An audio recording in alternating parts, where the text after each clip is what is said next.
4대 악재라. 이게 한꺼번에 터진다. 그래서 미국 경제가 위험하다. 이 말이 여러분 사실일까요? 지금까지 미국 경제는 나홀로 성장이라고 해서 전 세계 전체가 경제가 나쁘고 어려운데 미국만 성장한다, 이런 얘기가 지금까지도 지배적이잖아요. 그런데 이게 앞으로 심상치 않다, 이런 전망이 시장에서는 쏟아지고 있습니다. 그것도 말입니다. 4대 악재가 한꺼번에 터질까 봐 더 두렵다. 다시 말해서 셧다운. 이게 예산이 확정이 되지 않으면 연방정부 업무가 일시 중단되는 그런 사태가 벌어지잖아요. 그게 10월 1일이죠. 예. 지금 그런 사태가 점점 다가오니까 이거 봐라. 여기에다가 학자금 대출 상환 재개가, 이게 바이든 행정부에서 학자금 대출하는 거 많이 줄여주려고 했습니다. 그런데 이 하원에서 반대해서 결국은요, 학자금 대출 못 줄여준다, 이렇게 됐거든요. 이거 상환 시작이 10월이에요. 자동차 노조는 지금 파업을 하고 있죠. 전미자동차 노조가. 주 4일째 주장하면서 파업을 하는데 어림없는 소리다, 이렇게 이야기합니다. 여기다가 국제유가는 또요. 국제유가는 서부 텍사스산 중진유부터 시작을 해서요. 두바이유, 북해산 브렌트유 다 올라갑니다. 당장 말입니다. 지금은 90달러에서 95달러 사이를 왔다 갔다 하지만 연말까지 100달러까지 간다? 그러면 10월 달에는 유가가 더 올라간다는 이야기잖아요. 그럼 미국 경제 입장에서 보세요. 연방정부는 쓸 돈이 없고요. 소비를 해야 되는 주체 학생들은요, 학자금을 갚느라고 정신이 없고, 코인 시장에서도 돈을 빼야 되고 주식 시장에서도 돈을 빼야 됩니다. 학자금을 갚으려고 합니다. 그러면 그만큼 시장의 위기가 따라오는 거고요.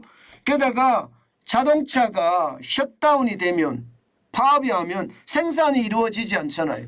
그럼 거기에 따라서 가격이 올라갈 수 있는 것. 여기에 유가 상승까지 겹치면 미국 경제는 나홀로 성장이 쉽게 말하면 폭삭 주저앉는다, 이런 얘기가 지금 시장의 대부분의 이야기거든요. 이렇게 되면 여러분, 시장에는요 당장 말입니다 충격이 올 수밖에 없습니다. 그 충격이요, 국채금리를 보면 그대로 나타나거든요. 보세요, 국채금리가 얼마나 올라갔는지. 미국 10년물 국채금리가 5월 25일 오늘 기준입니다. 4.551%까지 올라갔습니다. 심리적 마지노선이 4.5%였거든요. 넘어서 버렸어요. 5개월 새에 37.8%가 올라갔고요. 채권이 이 정도까지 올라가면 여러분 충격적이라고 이야기할 수 있죠. 지난 4월 6일에 3.303%입니다. 그런데 9월 25일에 4.551%입니다. 이것이 2022년 1월 3일에 1.637%였거든요. 이렇게 되면 여러분, 국채금리가 올라가면 여러분도 알다시피 은행채금리 올라가겠죠. 조달금리가 올라가면 대출금리가 올라가겠죠. 또한 말입니다.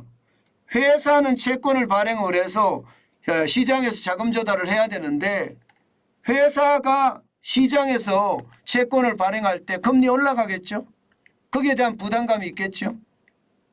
이게 굉장히 위험한 그런 사태를 만들어낼 수도 있다는 겁니다.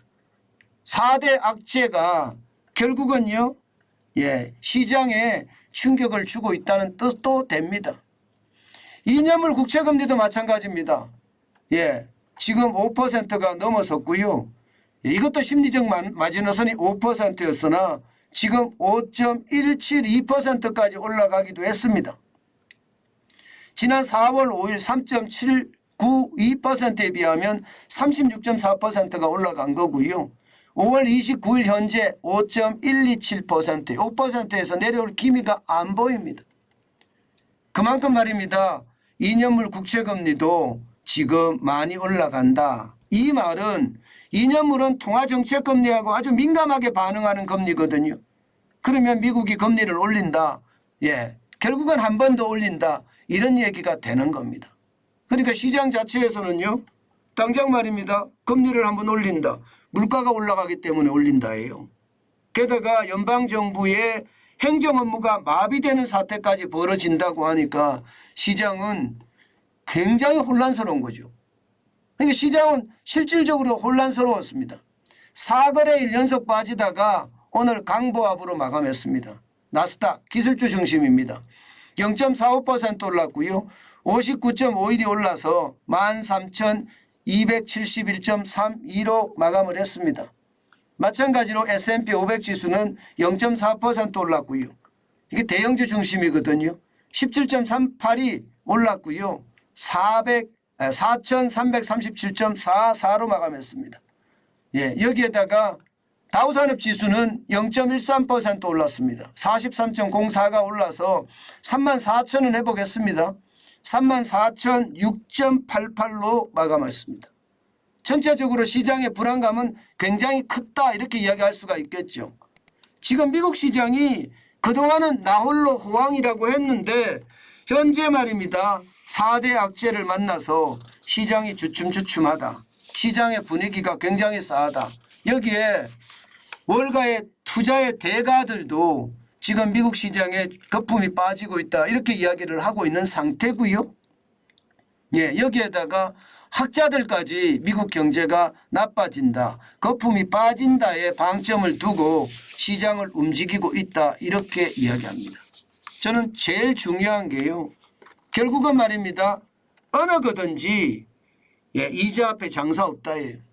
이자 앞에 장사 없다가 시장에서는 굉장히 크게 작용을 할 겁니다. 결국 그것이 말입니다. 어느 정도의 침체를 가져올 텐데 그 깊이가 어디까지일까가 핵심 관심사다. 저는 그렇게 생각합니다. 그만큼 말입니다. 시장에 지금 위협적인 요소가 굉장히 많다는 뜻이고요. 그런 위협적인 요소가 왔을 때 과연 버텨낼 수 있는 힘이 얼마나 있느냐, 이것도 최대 관심사 중에 하나다. 저는 그렇게 생각합니다. 여러분, 제가 시장을 살얼음판이라고 이야기하잖아요. 미국 시장이 4거래일 연속 떨어지고 약간 반등하는 기미는 보였으나 이게 반등하겠나 이런 생각은 당연히 해보거든요. 당연히 해봅니다. 그렇기 때문에 여러분 이게 신중하게 시장을 볼 필요가 있습니다. 우리 시장도 오늘 저는 살얼음판의 시장이 될 거라고 생각해요. 그렇기 때문에 여러분 투자는요 항상 조심하시고 조심하셔야 되는 거 잊지 마시고요. 제가 늘 여러분들에게 시장을 먼저 보고요. 거기에 대한 주의사항을 많이 말씀을 드리는데 제가 그런 얘기 합니다. 제발 저를 믿어주세요. 이렇게 이야기할 때가 있어요. 그럴 때는 진짜 시장의 어떤 불안감, 그런 깊이, 그런 게 굉장히 무섭다는 뜻이에요. 저는 불안의 깊이가 커지면 커질수록요. 시장의 위협은 더 커진다고 보거든요. 그렇기 때문에 진짜 조심하시고 조심하셔야 된다는 거 잊지 말았으면 좋겠다.